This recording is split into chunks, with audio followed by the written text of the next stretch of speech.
बरसात की काली रातें गांव वालों के लिए हमेशा डर लेकर आती थीं।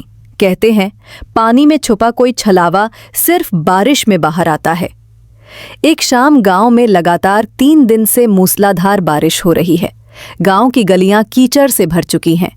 लोग अपने घरों में दुबके हुए हैं। भैया, ये बारिश बंद ही नहीं हो रही। लगता है जैसे आसमान का नल खुला रह गया हो।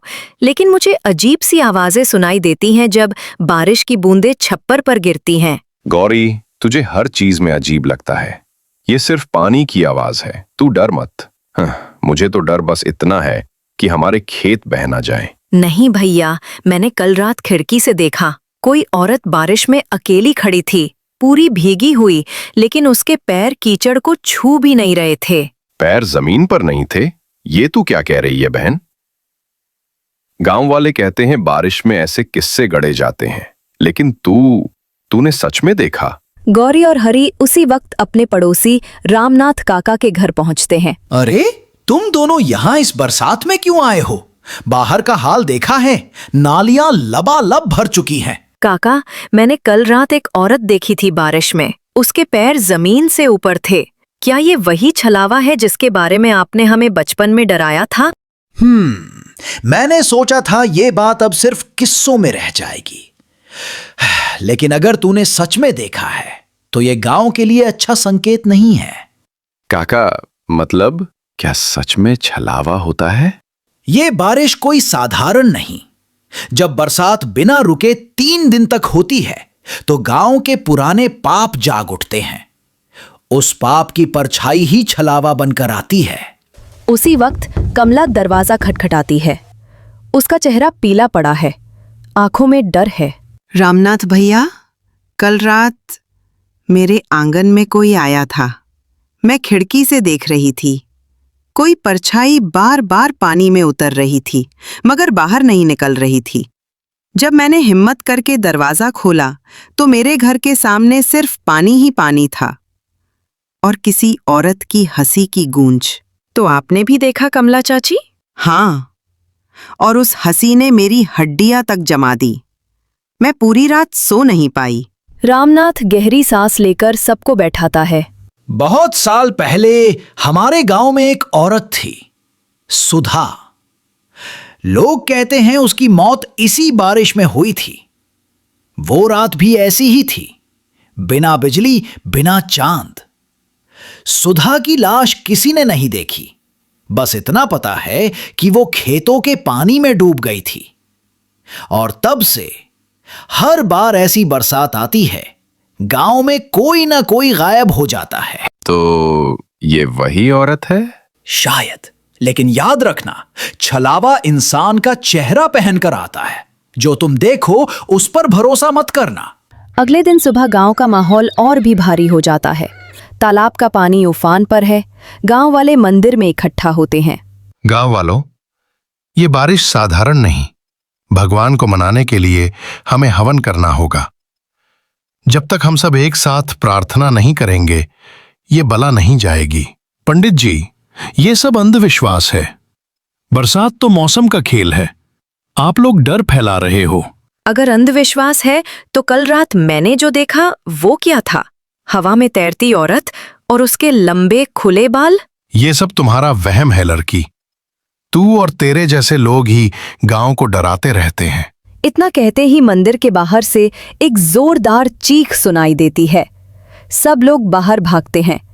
बरसात की गड़गड़ाहट में तालाब के किनारे किसी की लाश पड़ी थी। गांव का एक नौजवान, जिसका चेहरा डर से अकड़ा हुआ था। ये तो मोहन है। कल ही तो खेतों में गया था। देखो इसके चेहरे पर, जैसे उसने कुछ भयानक देखा हो। छलावे ने पहला शिकार चुन लिया है। अब कोई नहीं बचेगा अगर हमने इसे रोकने की कोशिश नहीं की। गांव में दहशत फैल जाती है। सब अपने घरों में बंद हो जाते हैं, मगर गौरी को नींद नहीं आती। अगर ये सच में सुधा का आत्मा है तो वो बारिश में क्यों आती है? उसे क्या चाहिए हमसे? उसी रात खिड़की से गौरी देखती है। बारिश में फिर वही औरत खड़ी है। उसके गीले बाल चेहरे पर चिपके हैं। अचानक वो औरत खिड़की के पास आकर मुस्कुराती है। गौरी की सांसें थम गईं। उसने जो देखा वो इंसान नहीं था। उसकी आंखें पूरी तरह सफेद थी और चेहरा पानी जैसा बहता जा रहा था। गौरी चीख पड़ती है। हरी दौड़कर कमरे में आता है। क्या हुआ गौरी, तू ऐसे क्यों चिल्ला रही है? भैया, वो खिड़की पर थी, बिल्कुल यहीं, और उसकी आंखें। खिड़की पर? लेकिन यहां तो कोई नहीं है, देख सिर्फ बारिश है। गौरी कांप रही है। मदर खिड़की पर पानी के निशान बने हैं, जैसे कोई हाथ वहां लगा हो।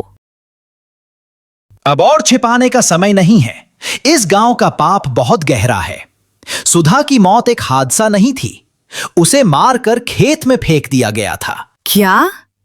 किसने किया था ये? सच सबके सामने आएगा, लेकिन उससे पहले हमें तय करना होगा कि छलावे का सामना कौन करेगा। गांव में सन्नाटा छा गया। हर चेहरे पर बारिश की बूंदें थीं, पर असली डर उनके दिलों में था, क्योंकि छलावे की असली रात अभी बाकी थी। बरसात ने पूरे गांव को अपनी चादर में लपेट लिया था। हर घर की खिड़कियां बंद थीं, मगर डर का एहसास हर किसी के दिल में गहराता जा रहा था। सुबह होते ही गांव वाले रामनाथ के घर इकट्ठा होते हैं। आज की रात महत्वपूर्ण है। छलावा अब अपने असली रूप में आएगा। हम सबको साथ रहकर इसका सामना करना होगा। गौरी और हरी, तुम्हें भी सावधान रहना होगा।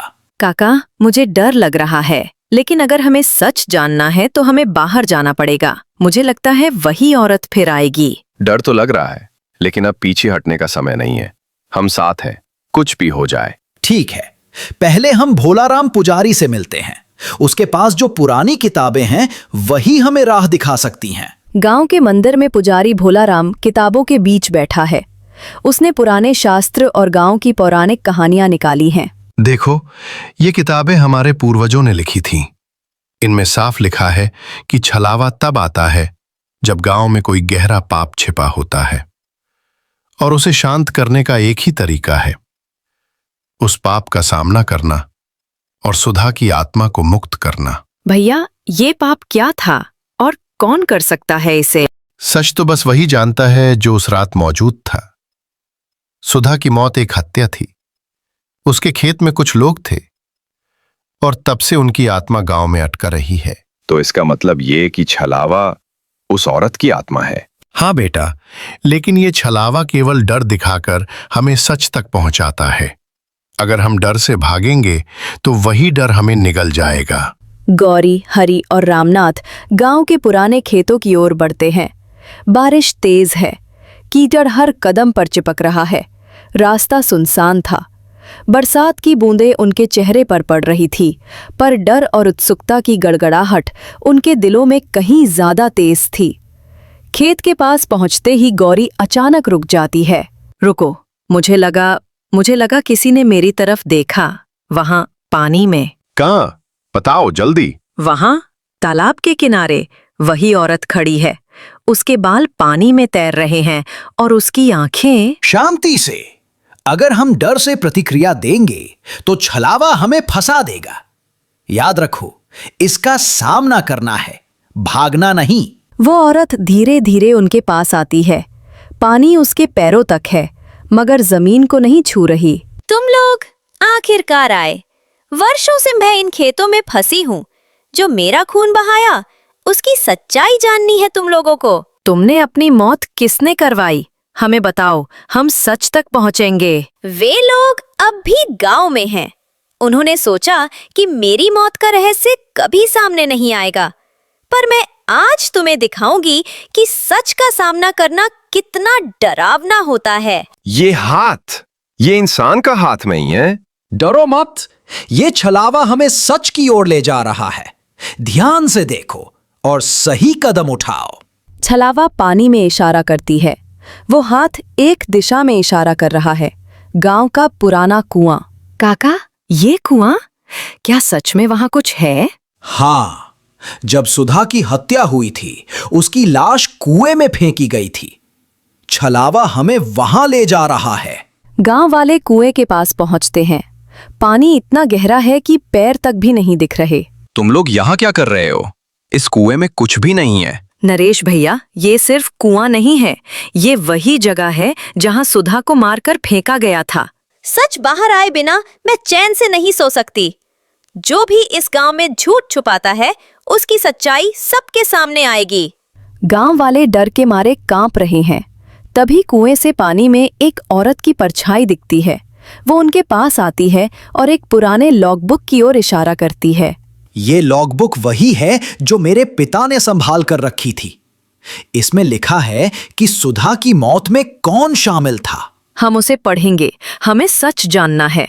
गौरी और हरी धीरे धीरे लॉगबुक खोलते हैं। यहाँ लिखा है, सुधा को उसकी जमीन के विवाद में मारा गया। भोलाराम पुजारी और कुछ गांव वाले शामिल थे। क्या? पुजारी भी? हाँ, मैं तब डर गया था। गांव के लोग मुझे पापी समझते, इसलिए मैंने सच नहीं बताया। तो यही कारण है कि उसका छलावा बार बार आता है। उसने सिर्फ न्याय मांगना है। सुधा की आत्मा रोती हुई धीरे धीरे चमकती है। अब सच सामने आ गया है। अब मैं चैन से जा सकती हूँ। उन सभी को सच बताओ। हम सब सच बताएंगे। गांव का पाप अब नहीं छुपेगा। सुधा की आत्मा धीरे धीरे गायब हो जाती है। बारिश रुक जाती है। गांव में शांति फैलती है। बरसात का छलावा अब खत्म हो चुका था। सच्चाई सामने आई और गांव वालों ने जाना कि डर के पीछे हमेशा सच्चाई छिपी होती है। गांव वाले कुएं के पास खड़े हैं। सबके चेहरे पर राहत है, मगर अनुभव की छाप भी साफ है। भैया, हमने डर का सामना किया और सच जाना। अब गांव में फिर कभी ये छलावा नहीं आएगा। सच में। लेकिन मुझे अभी भी याद है कि उसका चेहरा कितना डरावना था। डरावना सच हमेशा डराता है, लेकिन वही हमें सच्चाई तक पहुंचाता है। और इस तरह गांव ने अपने पुराने पाप का सामना किया। सुधा की आत्मा को चैन मिला और बारिश की बूंदें अब सिर्फ जीवन का संदेश देने लगीं।